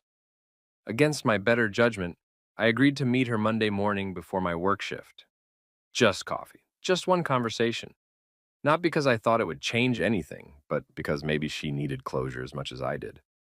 Monday morning arrived cold and gray, the kind of weather that matched my mood perfectly. I met Rachel at a coffee shop near our apartment. Neutral territory. Public. Enough that she couldn't make a scene. She was already there when I arrived, sitting at a corner table with 2 cups in front of her. She'd ordered for both of us, my usual drink, a small gesture that was probably meant to show she still knew me, still cared about the details. Hi, she said as I sat down. She looked exhausted, dark circles under her eyes, her hair pulled back in a messy ponytail. Thanks for coming. You said you wanted to talk. I do. I've been doing a lot of thinking about us, about what happened, about everything I did wrong. Okay. She took a deep breath. I know I hurt you. I know I lied and betrayed your trust. I know that what I did was unforgivable. That's a start. But I want you to understand that I never meant for things to get so out of hand. It started as just, I don't know, an escape. Something exciting that made me feel young and desirable. And then it became more complicated. You made it complicated. You chose to keep lying instead of being honest with me or with Marcus. I know, you're right. But I'm trying to explain the why, not justify what I did. Go ahead then. Explain. She wrapped her hands around her coffee cup, not drinking it. I love you. I really do. You're kind and stable, and you've always been there for me. But somewhere along the way, our marriage started feeling like an obligation instead of a choice. We got into routines. Everything felt predictable. So you found excitement elsewhere, instead of talking to me about feeling unfulfilled. Yes, and that was wrong. I should have communicated better, should have suggested therapy earlier, should have been honest about my feelings instead of seeking attention from Marcus. But you didn't. For 3 years, you didn't. You maintained 2 relationships, lied to both of us, manipulated situations to keep us from finding out about each other. That takes sustained effort. That's not a moment of weakness, it's a pattern of choices. I know. She was crying now, quiet tears sliding down her face. I know, and I'm so sorry. If I could take it all back, I would. But you can't. So what are you asking for here? A chance. One more chance to prove that I can be the wife you deserve. To rebuild trust. To show you that our marriage is worth fighting for. I looked at her across the table, this woman I'd shared 4 years of my life with, and tried to find some trace of the person I'd thought I'd married. But all I saw was a stranger who looked like Rachel, but had been wearing a mask the entire time I'd known her. Rachel, answer me honestly. If you hadn't gotten caught, if I hadn't seen those wedding photos, how long would this have gone on? She didn't answer right away. How long? I pressed. I don't know. Would you have ever told me? Maybe, eventually, I'd been thinking about it. For 3 years you'd been thinking about it? It's complicated. No, it's actually very simple. You wanted both of us. You wanted the stability I provided and the excitement Marcus provided. You were happy to keep both relationships going indefinitely as long as neither of us found out. That's not... It is. And the only reason you're here now apologizing and asking for another chance is because you got caught. Because your family found out and then Marcus turned out to be a serial cheater who pursues married women as a hobby. If none of that had happened, we wouldn't be having this conversation. She put her face in her hands, shoulders shaking with sobs. Part of me wanted to comfort her out of habit, but I couldn't. Not anymore. I filed for divorce on Friday, I said quietly. She looked up, devastated. You didn't. I did. You'll be served with papers later this week. My lawyer says this should be straightforward since we don't have kids and the infidelity is well documented. I'll fight it. I'll tell them you're being vindictive and cruel, that you're refusing to even try counseling. I'm going to counseling. Dr. Chen scheduled us for this afternoon, remember? I'll be there, but not to save the marriage, to process the end of it. This isn't fair. Marriages go through rough patches. People make mistakes. We can get past this if you just give us a chance. 3 years isn't a rough patch. It's an entire second relationship. And I'm not interested in getting past it. I'm interested in moving forward without you. I stood up, leaving my coffee untouched. Wait, she said desperately. Please, don't do this. Don't throw away everything we built. You threw it away. I'm just acknowledging that it's gone. I love you. You love the idea of me. You love having a stable home and a reliable partner. But you don't love me enough to be faithful or honest. And I deserve better than that. I left her there crying, walked out into the cold morning air, and felt lighter than I had in a week. The counseling session that afternoon was exactly what I expected, painful, honest, and ultimately pointless. Dr. Chen started by asking us both to share our perspectives on what had happened. Rachel went first, spinning a version of events that portrayed her as confused and overwhelmed, caught between two relationships, making mistakes, but still loving me, still wanting to work on things. Then it was my turn. Rachel had an affair that lasted 3 years, I said calmly. She lied to me about where she was going and who she was with. She excluded me from family events so she could be with her affair partner publicly. She told him I was abusive to justify the affair. She edited photos to hide evidence of the relationship. When I discovered the truth, she continued lying until I showed her the evidence I'd compiled. Now she wants to reconcile because the affair imploded and she's facing social consequences. But I don't see anything worth reconciling. Dr. Chen asked careful questions about whether I'd consider couples therapy long term, about whether Rachel's apology and promise to change meant anything to me, about whether I could envision a path forward. I answered honestly, no, no, and no. I understand that you're hurt, Dr. Chen said. Betrayal of this magnitude is incredibly painful, but I want to challenge you to consider whether you're closing the door on reconciliation out of hurt pride or genuine belief that the marriage can't be saved. It's not about pride, it's about reality. Rachel lied to me for 3 years. She maintained a parallel relationship while pretending to be my devoted wife. She told her affair partner I was abusive. She excluded me from family events. She spent my birthday with him. These aren't mistakes, they're deliberate choices made repeatedly over 3 years. I don't see how I could ever trust her again. Rachel jumped in. But people change. I can change. I want to change. You only want to change because you got caught. If those wedding photos hadn't been posted publicly, you'd still be lying to me right now. That's not fair. It's completely fair.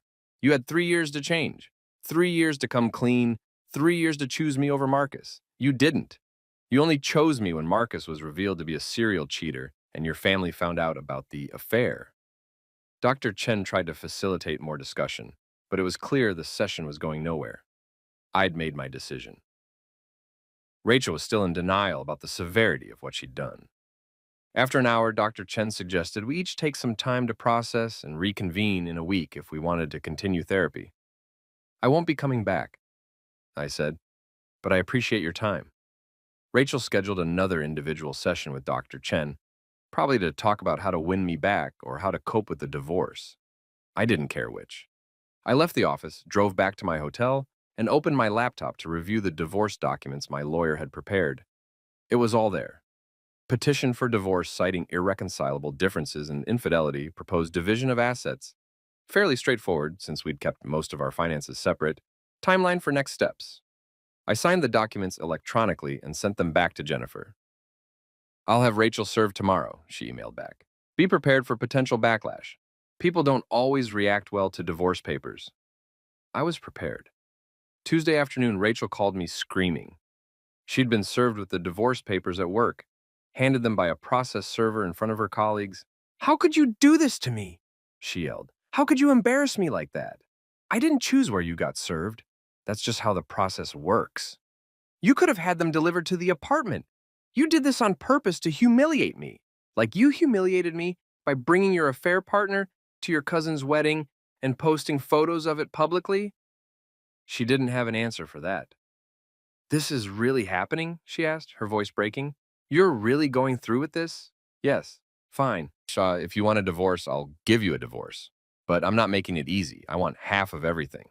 The apartment, the savings, your retirement account, everything. You're entitled to half of marital assets. My lawyer has already accounted for that in the filing. I want more than half. I want compensation for the emotional distress you've caused me." I laughed, actually laughed. "The emotional distress I caused you? That's rich. You publicly humiliated me. You told my family about the affair. You ruined my relationship with Marcus. I told people the truth. You ruined your own relationships by lying to everyone. And as for Marcus, he's a serial cheater who pursued you as a conquest. You really think you lost something valuable there?" She hung up on me. Wednesday brought a message from Jennifer. "Rachel's lawyer wants to negotiate. She's willing to settle for a 50-50 split of assets, no alimony, clean break. She wants this done quickly." Of course she did. The longer the divorce dragged on, the longer she'd have to face the social consequences of what she'd done. Her family was barely speaking to her. Her friends were divided.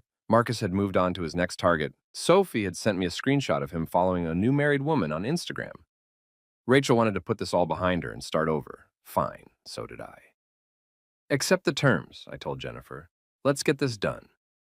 3 weeks later, I signed the final divorce papers in Jennifer's office. Rachel signed hers separately. We'd agreed to avoid seeing each other unless absolutely necessary.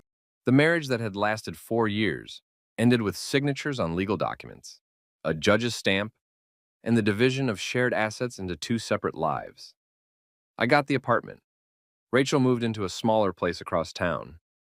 We split the savings account. I kept my retirement fund. She kept her car. Everything divided with cold, legal precision. "How do you feel?" Jennifer asked as I reviewed the final documentation. "Relieved," I said honestly, "like I can finally breathe again." "That's common. A lot of people feel a weight lift once it's officially over." "I thought I'd feel sadder. We were married for 4 years. We built a life together." "You built a life based on what you thought was true. Grieving that loss is valid, but so is being relieved to be free of the lies." She was right. I did grieve, not for Rachel specifically, but for the life I'd thought we had, the future I'd imagined, the person I'd believed she was. But underneath the grief was relief. Relief that I didn't have to pretend anymore. Relief that I could start fresh. Relief that I knew the truth even though it hurt. The weeks that followed were an adjustment. Living alone in the apartment that had been ours. Rearranging furniture to erase the traces of her presence. Going through shared items and dividing them. Who got which coffee mugs?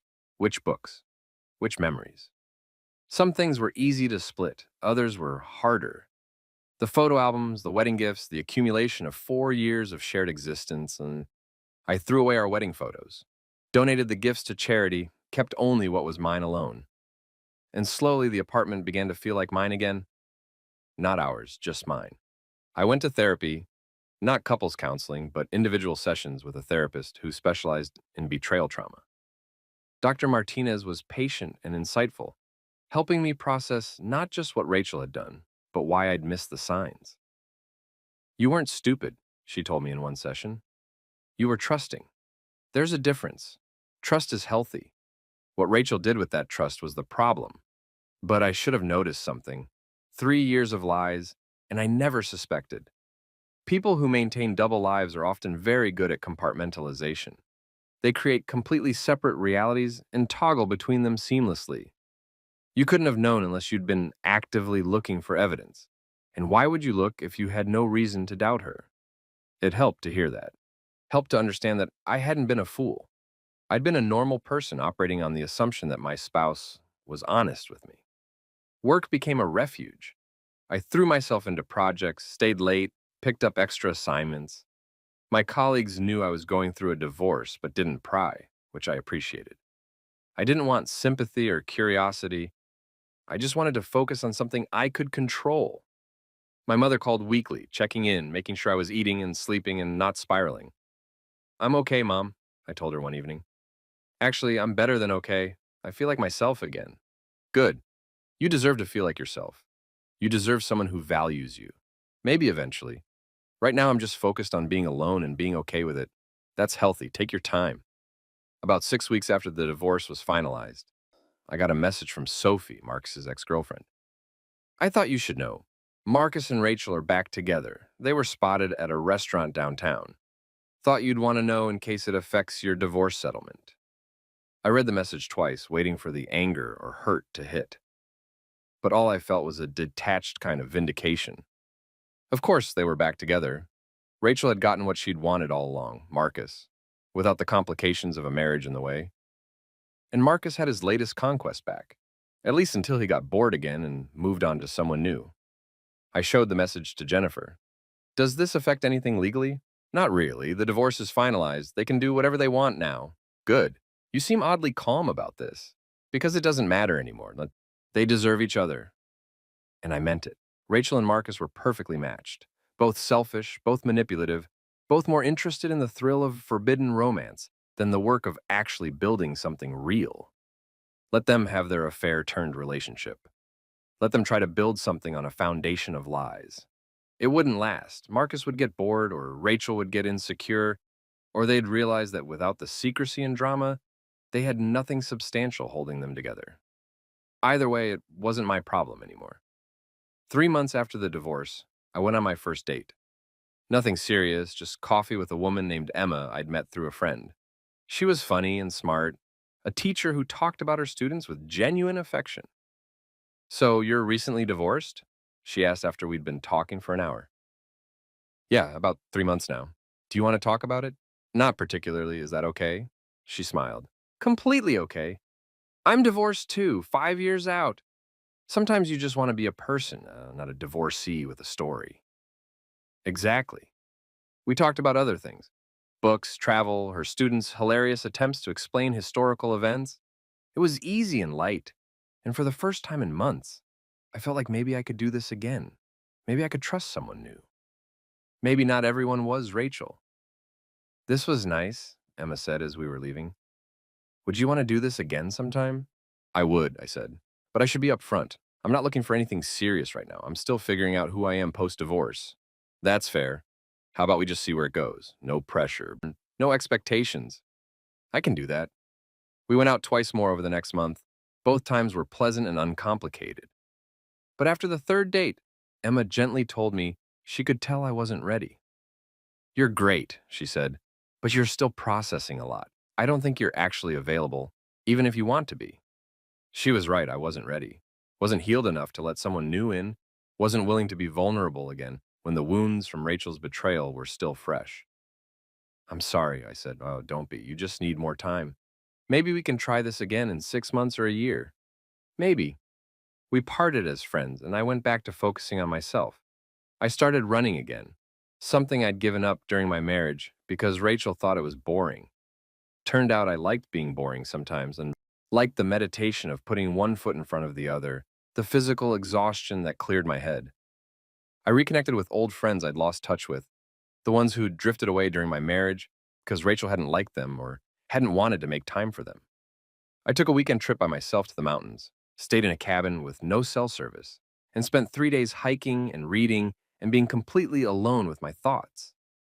It was during that trip that I finally felt it.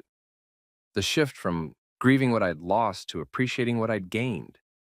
Freedom, clarity, the chance to build a life that was entirely my own, based on my own choices and values. Rachel had taken 3 years of my life, but she hadn't taken my future. That was still mine to shape. A year after the wedding that revealed everything, I was sitting in my apartment, fully redecorated now, no traces of Rachel remaining, when I got an unexpected email. It was from Madison. I know this is probably unwelcome, but I wanted to reach out. I've been doing a lot of thinking about what happened, about my role in it, about everything. Would you be willing to meet for coffee? I owe you an apology. I stared at the email for a long time. Part of me wanted to ignore it, to leave that whole chapter of my life closed. But another part of me was curious. What could Madison possibly say that would make any difference now? I agreed to meet her. She was already at the coffee shop when I arrived, looking nervous and uncomfortable. We'd met a handful of times during my marriage to Rachel, always at family events where she'd been polite but distant. Thank you for coming, she said as I sat down. I wasn't sure you would. I almost didn't. That's fair. She took a deep breath.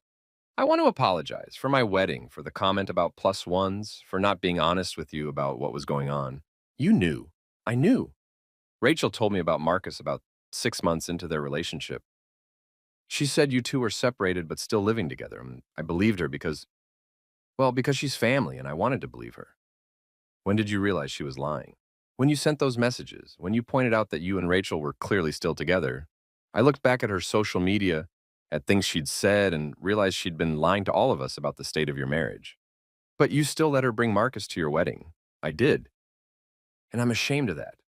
I should have insisted she be honest with you first, or I should have told her she couldn't bring a date if you weren't invited. Instead, I went along with her story and excluded you from a family event. That was wrong. Your mother's comment about finally having a son-in-law she could be proud of, did she know the truth? Madison winced. No, she thought you and Rachel were separated. She thought Marcus was Rachel's new boyfriend and that you'd be happy for her to move on. When she found out the truth, she was horrified. She wanted me to tell you she's sorry, but not sorry enough to contact me herself. She's embarrassed. She said some things that were hurtful, and she doesn't know how to take them back. I nodded. It didn't really matter anymore. Susan's opinion of me was irrelevant now that I wasn't her son-in-law. Why are you telling me this? I asked Madison. Because I've been thinking a lot about family and loyalty and honesty. Rachel is my cousin, and I love her. But what she did was wrong. What we all did, enabling her, believing her lies, excluding you, was wrong. And I wanted you to know that at least one person from that side of the family understands that now. Are you still close with Rachel? Not really. After everything came out, I had to take a step back. She's still with Marcus, you know. They moved in together about 6 months ago. I heard. It's a disaster from what I can see. They fight constantly. Marcus is, well, let's just say he's not the Prince Charming Rachel thought he was. Turns out being in a relationship publicly is very different from sneaking around. I felt a flicker of vindication, but tried not to let it show. That's not really my problem anymore. I know. And I'm not trying to make you feel sorry for her. I'm just trying to be honest with you now, since I wasn't before. You deserve better from all of us. We talked for another half hour. Madison told me about how the family had fractured over what happened. Some blaming Rachel, some blaming me for overreacting by exposing everything, most just uncomfortable and wanting to move on without taking sides. She told me her marriage was struggling too, that seeing what Rachel had done had made her examine her own relationship and the secrets couples keep from each other. I used to think infidelity was simple, Madison said, that cheaters were just bad people making bad choices. But watching Rachel go through this, seeing how she justified everything to herself, how she convinced herself she was the victim, it made me realize how complicated people can be, how we can rationalize almost anything if we want it badly enough. That doesn't excuse what she did. No, it doesn't. But it makes me more aware of my own capacity for self-deception. Makes me want to be more honest, even when it's uncomfortable. When we parted, Madison hugged me. I really am sorry for all of it. You didn't deserve what happened. No, I didn't. But I'm okay now. Better than okay, actually. And I meant it. Driving home from that coffee meeting, I realized how far I'd come in a year. The person who'd discovered those wedding photos, hurt, betrayed, blindsided, felt like someone from a different life. I'd processed the pain, learned from it, and emerged on the other side with clearer boundaries and stronger sense of self. I didn't need Madison's apology to heal. I'd already done that work myself. But it was nice to hear anyway. 18 months after the divorce, my phone rang with a number I didn't recognize, but area code I knew, the city where Rachel now lived. I almost didn't answer, but curiosity won out. Hello? It's me, Rachel's voice, smaller than I remembered it. Please don't hang up. I should have ended the call immediately and blocked the number. But something in her tone made me pause. What do you want, Rachel? I need to talk to you.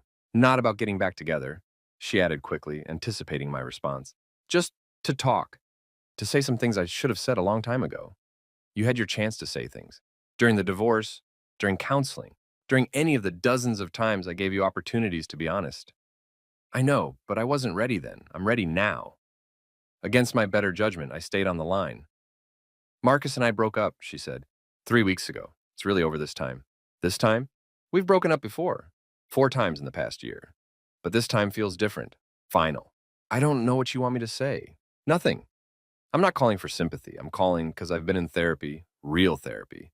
And my therapist suggested I might find closure by being honest with you. Really honest, for the first time ever. Okay. She took a deep breath. You were right about everything, about Marcus being a serial cheater, about me only wanting you as a safety net, about the affair being entirely my fault. You were right and I was wrong, and I destroyed something good because I was selfish and immature. I already knew all that. I know you did, but I needed to say it. I needed you to hear that I finally understand what I did, that I take full responsibility, that I don't blame you for anything. Rachel, why are you really calling? There was a long pause.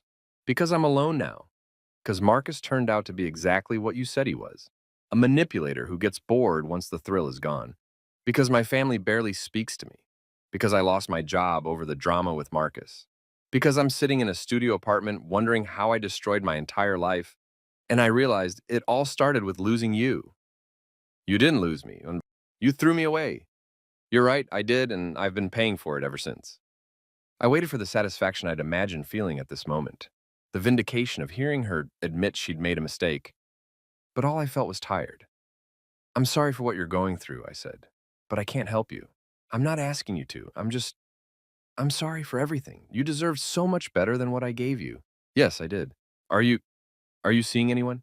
That's none of your business. Right, of course. I hope you're happy. I hope you found someone who treats you the way I should have. I found myself, I said. That's been more valuable than finding someone else. You always were better at being alone than I was, better at a lot of things. Rachel, I need to go. Wait, one more thing. I know you have no reason to believe me, but I really did love you. I know I didn't show it. I know my actions proved otherwise. But in my own messed up way, I did love you. Love isn't just a feeling, it's actions and choices. And your actions showed me exactly how much you valued me. I know, you're right. I wanted you to know that the problem wasn't you. It was never you. It was always me. We hung up shortly after that. I stood in my kitchen, holding my phone, processing the conversation. Rachel sounded broken, lost, like someone who'd gambled everything on the wrong person and lost it all. Part of me felt bad for her, but most of me just felt grateful that I wasn't still tied to her chaos. That evening, I called my mother and told her about the call. How do you feel? She asked. Grateful. She could have been calling to ask me to take her back, and I would have been tempted a year ago. But now I don't feel anything, just relief that I moved on. That's growth, sweetheart. That's healing.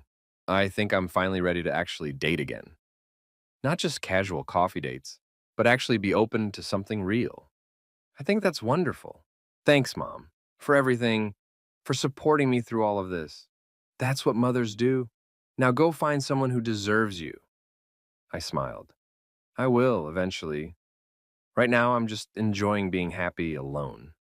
And I was happy, really genuinely happy in a way I hadn't been even before I'd discovered Rachel's affair. Because this happiness wasn't dependent on someone else. It was mine, built by my own choices and values. 2 years after that wedding revelation, I was at a bookstore on a Saturday afternoon browsing the history section when someone tapped my shoulder. Excuse me, is this seat taken?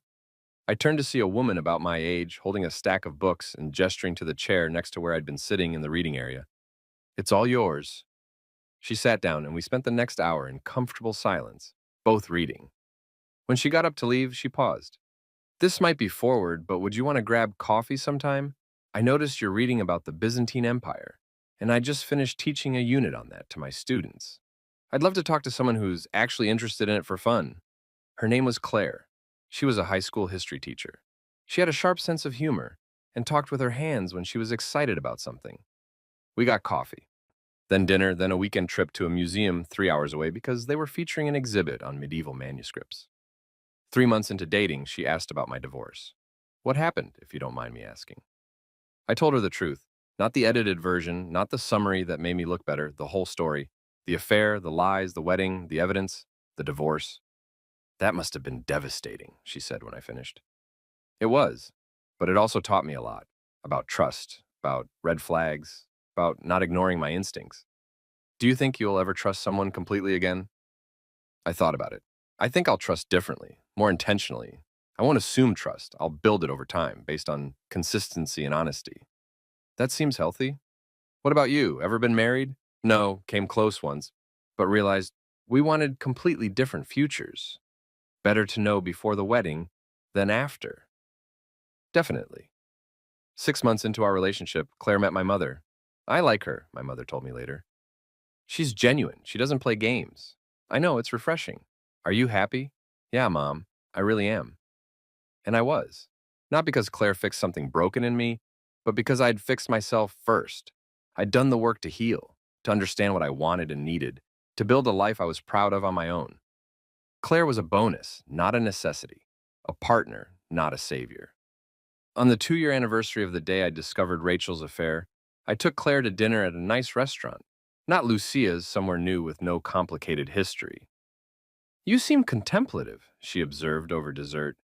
Just thinking about how much can change in 2 years.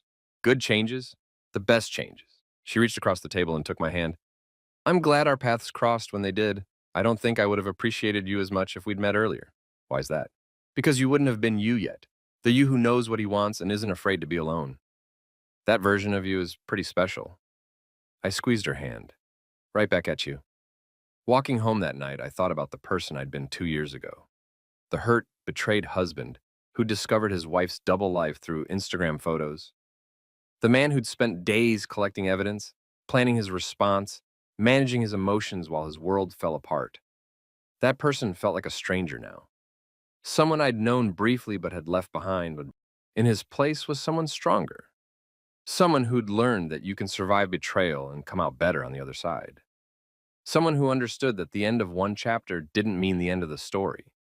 Rachel had tried to live 2 lives and ended up losing both. I'd built one honest life, and that had been enough. More than enough. It had been everything.